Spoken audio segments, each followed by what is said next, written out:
مقبوضہ کشمیر میں بھارتی ظلم و ستم کی تاریخ اتنی ہی پرانی ہے جتنی پاکستان اور بھارت کی۔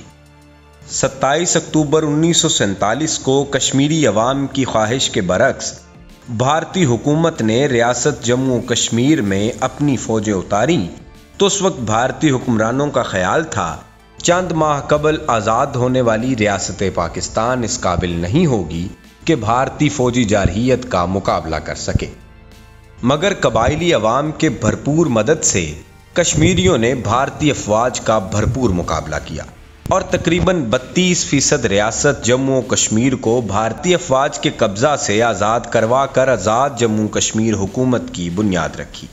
جب بھارت نے دیکھا کہ کشمیری اور پاکستانی افواج بھارتی افواج کو بآسانی شکست دے رہے ہیں تو بھارتی حکومت مسئلہ کشمیر کو 1 جنوری 1948 کو اقوام متحدہ میں لے کر گئی اور جنگ بندی کی درخواست کی۔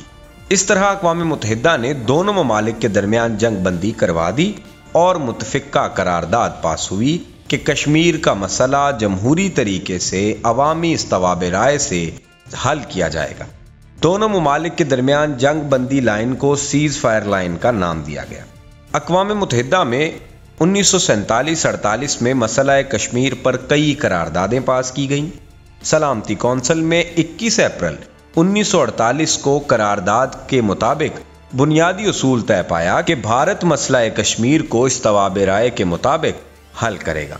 مزید برآں 3 اگست 1948 اور 5 جنوری 1949 کو بھارت پر اقوام متحدہ کی قراردادوں پر عمل درآمد کروانے پر زور دیا گیا۔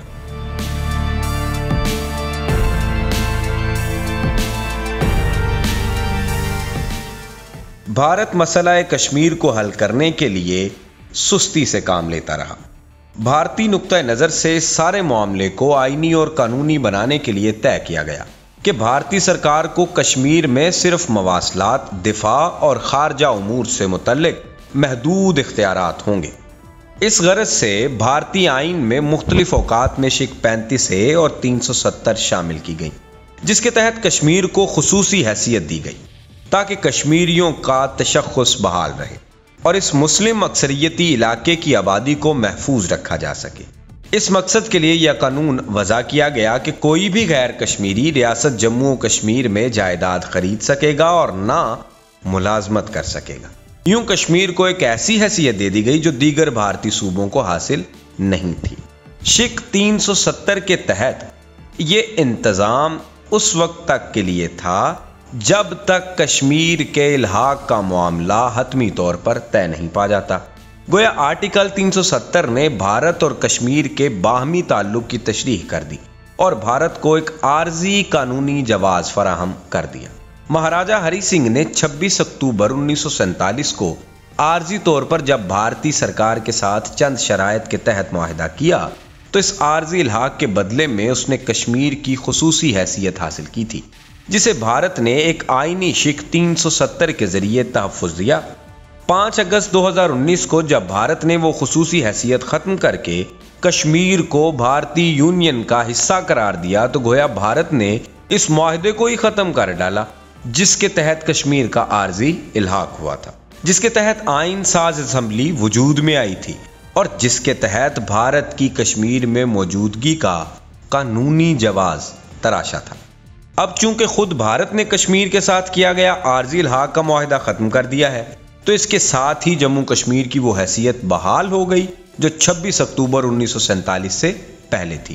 یوں سمجھیں کہ اس وقت 2 فریقین میں معاہدہ ہوا، ایک فریق نے چند مخصوص شرائط کے عوض دوسرے فریق کو کشمیر میں دفاع، مواصلات اور خارجی معاملات کی محدود اختیارات دیے اور یہ معاہدہ اس وقت تک قابل عمل تھا جب تک کشمیریوں کو ان کی خواہش کے مطابق الحاق یا آزادی کا حق نہیں ملتا۔ چونکہ یہ حق ابھی نہیں ملا تھا سو 5 اگست 2019 کو آرٹیکل 370 ختم کرنے کے بعد جموں کشمیر پر بھارتی سرکار کا اگر کوئی قانونی دعویٰ تھا بھی تو وہ دفن ہو چکا۔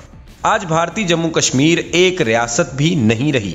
بھارت اب باقاعدہ طور پر اسے اپنی کالونی بنا چکا ہے، اس پر غیر قانونی طریقے سے قابض ہو چکا ہے۔ وہاں کوئی بھی بھارتی جائیداد خرید سکتا ہے۔ کشمیریوں کے پاس وہ حقوق بھی نہیں رہے جو بھارت کی باقی ریاستوں کے شہریوں کے پاس ہیں۔ مودی سرکار کی جانب سے آرٹیکل 370 کی منسوخی کے بعد نہ صرف پوری پاکستانی قوم بلکہ حکومت کی جانب سے مودی سرکار کے خلاف سفارتی جنگ لڑنے کی کئی برسوں بعد یہ مسئلہ پوری دنیا کی توجہ کا مرکز بن گیا ہے۔ پاکستانی قیادت نے عالمی سطح پر سخت احتجاج کرتے ہوئے اقوام متحدہ کی سلامتی کونسل کو لکھے گئے خط میں موقف اپنایا ہے کہ انڈیا کی جانب سے کشمیر میں مظالم کا نہ صرف نوٹس لے بلکہ اس عالمی مسئلے کو اقوام متحدہ کی قراردادوں کے ذریعے حل کیا جائے۔ پاکستان کی جانب سے لکھے جانے والے خط پر سلامتی کونسل کا ہنگامی اجلاس طلب کیا گیا، جس میں اقوام متحدہ کی قراردادوں اور دونوں ممالک کے درمیان ہونے والے معاہدوں کا جائزہ لیا گیا۔ 1947 سے لے کر اب تک بھارت کشمیر میں 1 لاکھ سے زائد بے گناہ کشمیریوں کو شہید کر چکا ہے، جبکہ ایسے افراد کی تعداد بھی لاکھوں میں ہے جنہیں پیلٹ گنوں سے نابینا کیا گیا، بے ایمانہ تشدد سے معذور بنایا گیا اور جبری طور پر لاپتہ کر دیا گیا۔ ان کا قصور صرف اتنا ہے کہ وہ آزادی حاصل کرنے کے خواہاں ہیں، پہلے ڈوگرا خاندان کی استبداری حکمرانی سے اور اب بھارتی قبضے سے۔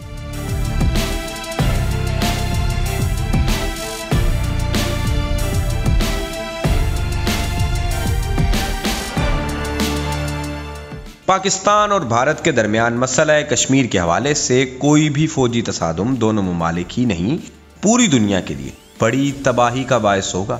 زمینی حقیقت یہ ہے کہ جبر کی چکی میں پسنے والی کشمیری عوام کا صبر و ضبط جواب دیتا جا رہا ہے۔ وہ آبادی کا توازن تبدیل کرنے جیسے اقدامات کسی طور برداشت کرنے کے لیے تیار ہی نہیں۔ اس باب میں اقوام متحدہ کا فوری طور پر متحرک ہونا ضروری ہے، کیونکہ 7 دہائیوں سے سرد خانے کی نظر کیے گئے سلامتی کونسل کے فیصلوں کو لامحدود مدت تک مزید ٹالنا ہر گزرتے دن کے ساتھ خطرات بڑھانے کا باعث بن سکتا ہے۔ بھارتی افواج کے تمام ظلم و ستم کے باوجود کشمیری عوام کی آزادی کی تحریک مسلسل جاری ہے۔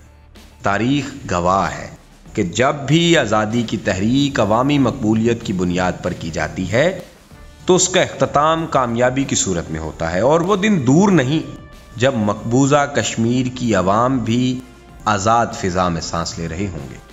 امید ہے آپ کو ویڈیو پسند آئی ہوگی۔ اس طرح کی مزید ویڈیوز دیکھنے کے لیے ہمارا چینل سبسکرائب کریں اور بیل آئیکن کو پریس کر دیں تاکہ ہماری آنے والی ہر نئی ویڈیو سے آپ باخبر رہ سکیں۔